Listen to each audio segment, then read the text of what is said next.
Good morning, and thanks for joining our live coverage of the NASA SpaceX Crew 11 mission as it returns to Earth. I'm here in Mission Control Houston as the flight control team continues to monitor the return of NASA astronauts Zena Cardman and Mike Fink, JAXA's Kim Yui, and Roscosmos cosmonaut Oleg Platonov.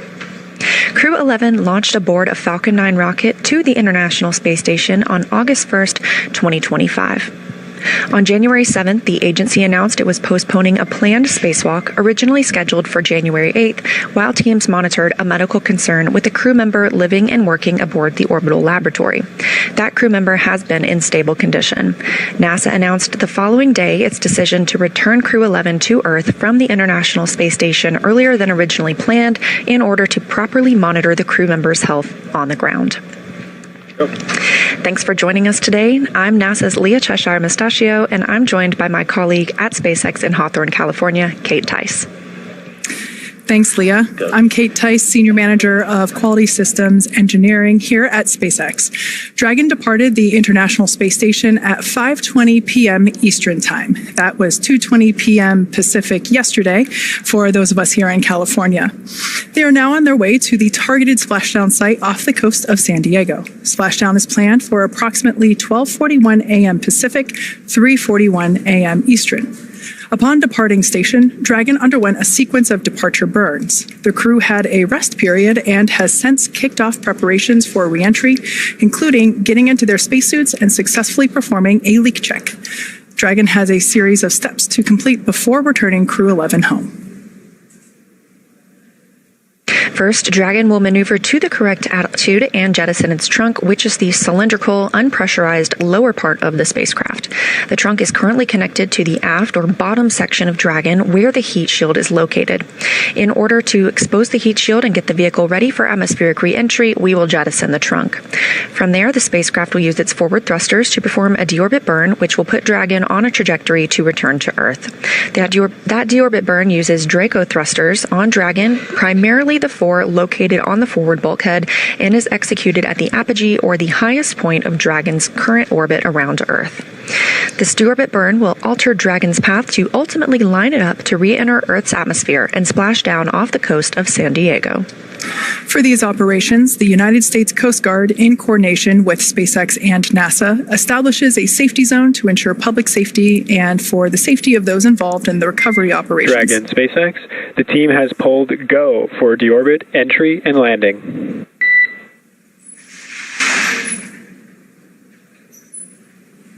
Dragon copies. Go for deorbit entry and landing. Great news there from SpaceX Core to our commander, Zena Cardman. Now, back to the recovery at hand. There are multiple notices that are issued to mariners in advance around the area and during recovery operations, and Coast Guard assets may be deployed to discourage boaters from entering the splashdown zone. Now, we want to stress to the public the need to respect this safety zone, as recovering a spacecraft from the water is a hazardous operation. Any other boats interfering increases risk to the astronauts and the spacecraft, the teams working to recover them from the water, and the safety of those that come too close. So for the safety of the crew and your own safety, we recommend that you sit back and watch on NASA TV and the SpaceX webcast, and we'll be bringing you the best possible views of our astronauts' homecoming. Now, once the crew returns to Earth, they will be flown to a local hospital for continued monitoring and checkouts using additional medical equipment not available aboard the space station. As NASA's Chief Health and Medical Officer J.D. Polk discussed last week, the crew member is stable and we were able to monitor their condition in orbit, but we want to take advantage of resources on Earth to provide the best care possible. NASA maintains relationships with local hospitals to ensure readiness for any post-landing needs, and for this return, we are utilizing that option as part of our normal preparedness process. Let's take a minute to meet our returning crew. NASA astronaut Zena Cardman is completing her first spaceflight. She holds a Master of Science in Marine Sciences from the University of North Carolina, Chapel Hill, and has experience with NASA research in the Canadian High Arctic. She has also supported real-time station operations and lunar surface exploration planning. Next up is NASA astronaut Mike Fink, who is now a veteran of 4 space flights. He has spent 549 days in space, and that includes 9 spacewalks that total 48 hours and 37 minutes spent outside the orbiting lab. Fink is a certified pilot for Boeing Starliner and SpaceX's Dragon, and a co-pilot and flight engineer on Soyuz, plus a mission specialist on the space shuttle. Exploration Agency, or JAXA astronaut Kimiya Yui is completing his second trip to the space station.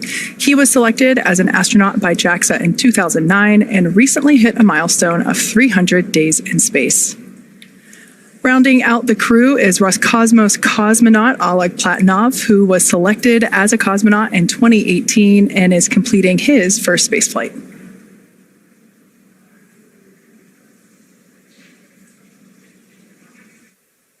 With the Crew 11 departure yesterday, we still have 3 people living and working aboard the International Space Station. That's the crew that arrived on Soyuz MS-28 and consists of NASA's Chris Williams and Roscosmos cosmonauts Sergei Kudzverchkov and Sergei Mikheyev. This Soyuz crew is slated to remain on the station until returning to Earth this summer.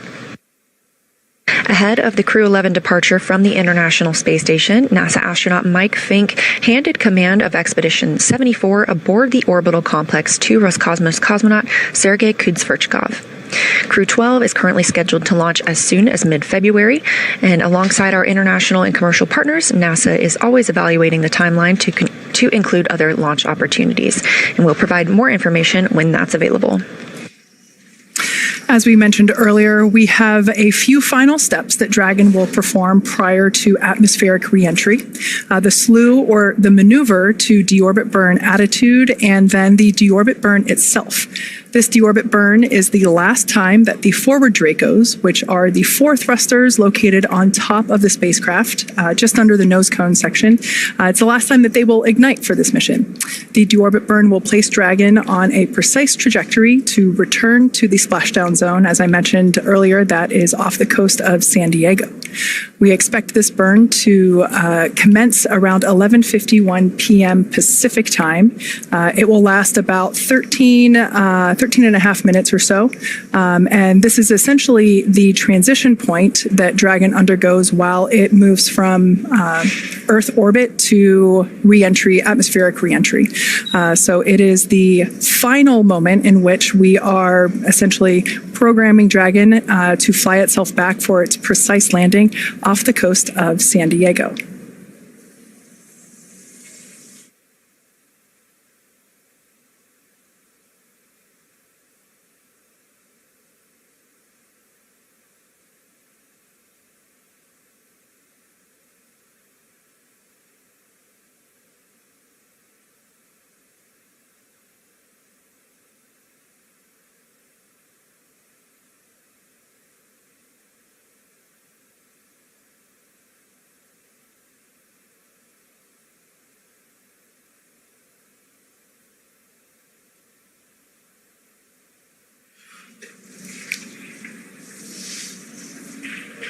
So the view that you saw there moments ago, that was SpaceX Mission Control that's located here in Hawthorne, California, just off to my side. That is where our teams monitor Dragon, checking in on all of its systems to help make sure that the crew has a safe journey. Our team there in Mission Control will be following their progress all along the way. You can see operators there on console or on headset, and there are 6 key positions who are monitoring the health of the vehicle and the crew. The mission director, responsible for mission success, is in charge of the room.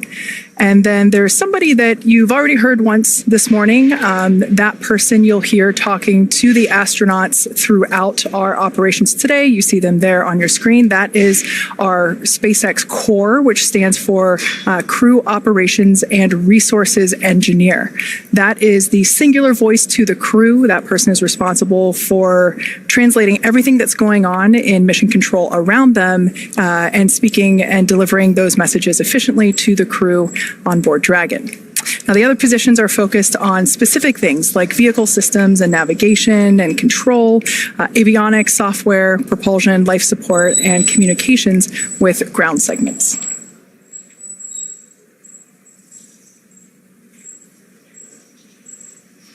And as I mentioned earlier, there will be a number of opportunities for us to hear from the SpaceX Core. That is the person primarily responsible for communicating to our commander, Xena, and so she will be the person communicating back and forth with our crew here on the ground.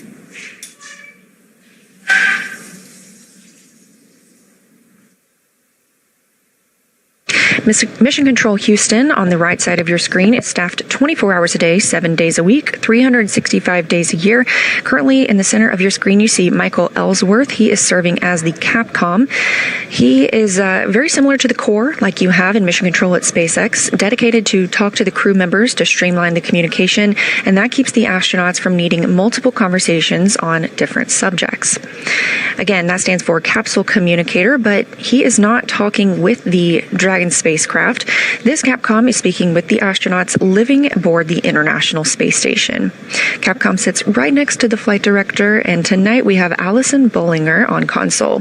The flight director gathers info and data from all flight controllers. There you see Allison in the screen. She leads the team through major milestones and approves or declines suggestions based on pre-established flight rules. We have other key members in the room, like ADCO, who controls the attitude or the orientation of the space station. We also have the VVO, which is the visiting vehicle officer, who monitors and works with external teams sending spacecraft to and from the space station. Of course, we have a flight surgeon who the astronauts get a chance to speak with on a regular schedule on a private conference line. We also have Robo, who works with the Canadarm2 and maneuvers it to complete work outside the space station. When astronauts are on a spacewalk, the Canadarm2 is maneuvered by an astronaut within the station. There are plenty other positions, as you can see, and team members who monitor the station's solar arrays, the astronauts' schedules, and even where every piece of equipment and cargo is stored, because it takes a tough and competent team to make a mission successful.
As they're on their way home, let's take a look at the Crew 11 mission patch. This patch was designed by the crew, and its colors celebrate the 3 nations they represent. And the 3 stars honor their space agencies working together. 2 sunbeams form the number 11, shining on a tiny blue dot, which is our home on Earth.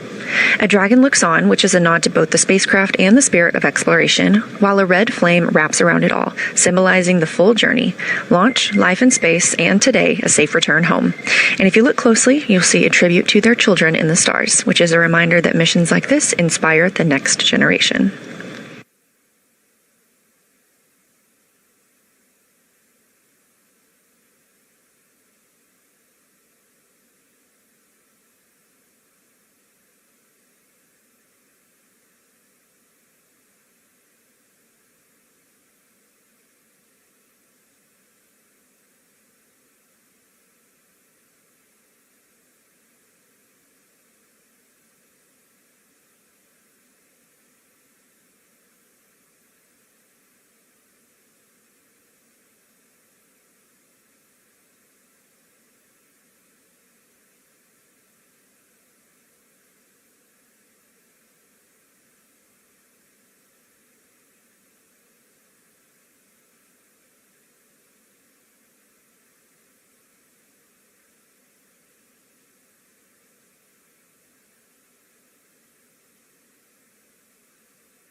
If you're just joining us, thank you for watching. You are tuned into the live coverage of NASA's SpaceX Crew 11 mission and their return to Earth. Again, we are expecting their splashdown at approximately 3:41 a.m. Eastern Time, but the next major milestone we're standing by for is the deorbit burn. That's at 2:51 a.m. Eastern Time.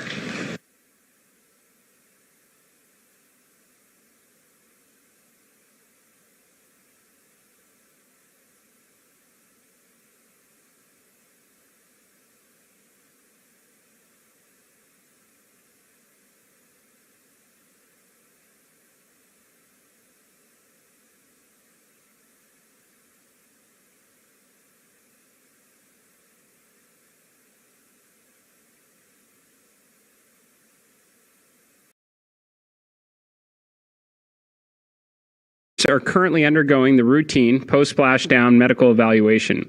The crew member of concern is doing fine. We will share updates on their health as soon as it's appropriate to do so. Over the past 5 months aboard the International Space Station, Crew 11 completed a series of demanding and productive mission objectives. The crew spent more than 850 hours on scientific studies, including research on bone loss and microgravity, and the long-term storage of cryogenic fluids in space with direct applications in medical and industrial fields.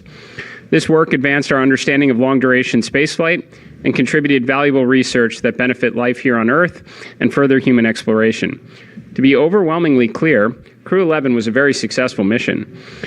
While this was the first time we had to return crew slightly ahead of schedule, NASA was ready. The team responded quickly and professionally, as did the teams across the agency, working closely with our commercial partners, and executed a very safe return. This is exactly why we train, and this is NASA at its finest. Spaceflight will always carry some degree of uncertainty. That is the nature of exploration. Fundamentally, it's why we're in space, to learn. It's why NASA prepares for the unexpected, so we are ready to respond decisively and safely. The successful return of Crew 11 is a direct result of that preparation. I want to personally thank the teams across NASA, SpaceX, our international partners who made this possible. Your professionalism, discipline, and commitment to crew safety were on full display. Because of your work, 4 astronauts are home, safe, and will soon be reunited with their families. You did this while making preparations for Crew 12, for Artemis II, and doing the other things at NASA while we pursue our great mission of science and discovery. Well done. Now I'll turn it over to Joel Monteblano, Deputy Associate Administrator for Space Operations, Mission Directorate. Thank you, Jared, and thank you again for joining us on this Dragon Crew 11 splashdown press brief. Just a couple things. Awesome landing. We had the winds at the landing site were less than 3 knots. The wave period was very small. I think we saw about a 2.5 foot. But just extremely perfect landing opportunity today, and it was awesome to see the team take advantage of it and work towards this.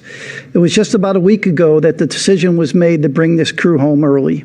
I can tell you we use the standard processes, the nominal landing support from NASA, SpaceX, the international partners. The team meticulously went through all the processes to get ready for landing, and we executed the same processes and same landing support that we would have done if we brought this crew home in late February. So just a huge thanks to everybody, and you saw the result of that today. This crew was in space just under 170 days. They performed a little less than 900 hours of science experiments on board. Those are hands-on science experiments. And that encompassed about 140 different experiments. They saw 5 spacecrafts arrive, 3 spacecraft depart. And the work we did on the International Space Station for this expedition, as well as others, benefits humanity on Earth. It benefits and teaches us for exploration, for what we're going to use in the Artemis program as we go back to the moon and to Mars. Just a huge effort across the board by the team. In closing, I want to just thank the team. I'll do say one thing, that we did make a decision prior to today, a couple of days earlier, that we were bringing the crew to a medical facility in the San Diego, off the San Diego area. And so the crew will stay there. They'll stay there overnight, and we expect to bring the crew back to Houston on Friday, obviously pending the medical. And, we do this, we bring the crew there, we do the medical activities that Dr. Polk talked about with you a couple days ago, things we can only do on Earth. We're also doing the post-flight data collection on this crew. Every crew has a number of things that they've signed up for. We collect the data, and we use that to learn, help us in exploration. Also to give the crew some rest, right? It's been a busy time for them. We've been working them extremely hard throughout the expedition. It's been a long day. Give them some rest, everything with that. They'll be staying overnight. So with that, I'll hand it back over to George. Great. And with that, we'll move into questions. Our first question comes from Bill Harwood with CBS News.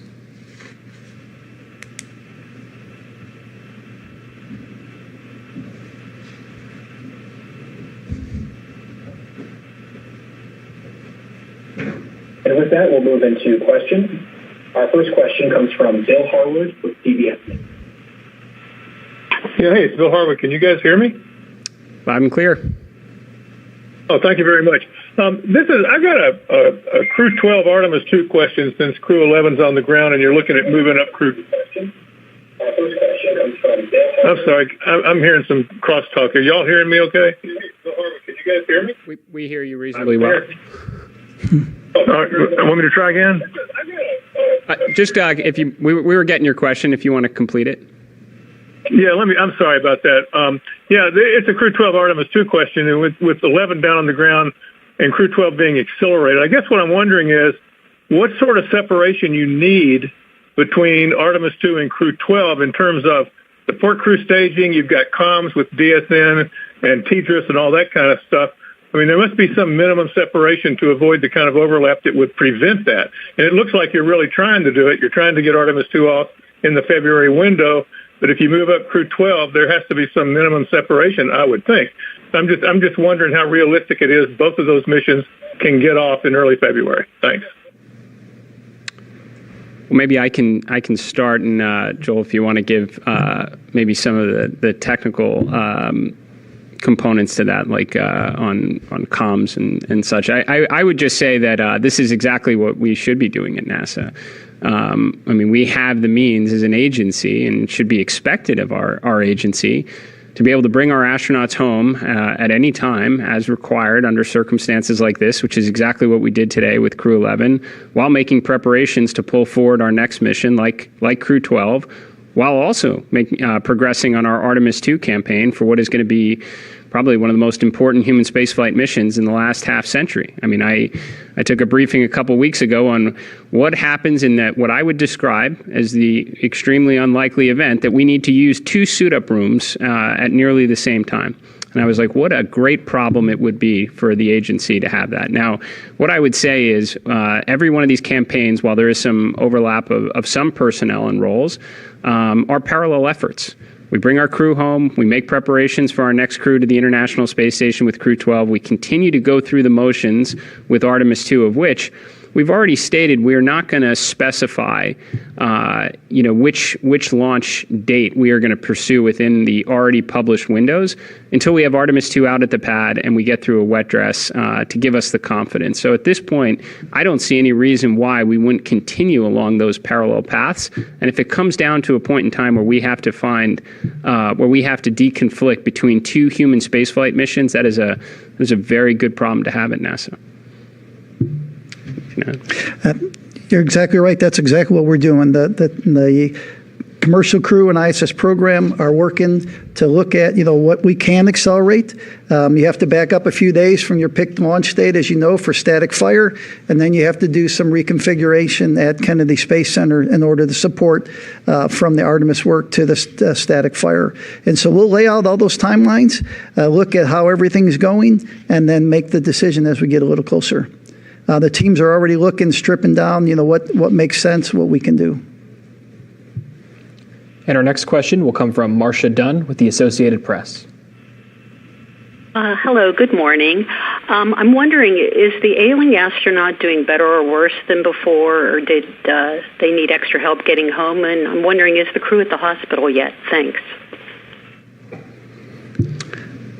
As I mentioned in my prepared remarks, all crew members right now are they're safe.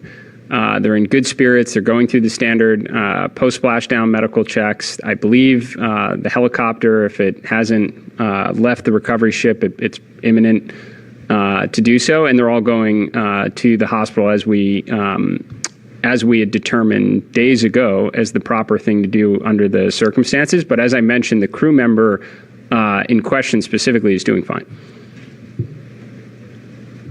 And with that, our next question will come from Jeff Faust with Space News. Good morning. I know a formal lessons learned process will come later, but over the last week, has anything come to mind of things that you would do differently if this were to happen again in the future? For example, different procedures, different medical equipment on the station, things like that. Any lessons that have come up in the last week? Thank you. The team's going to take a look at what happened, and right now nothing has really jumped out. Like I said, we were able to use the standard process for the undocking work and the landing work, moving all the teams over to the West Coast, the NASA team, SpaceX team, the the international partners.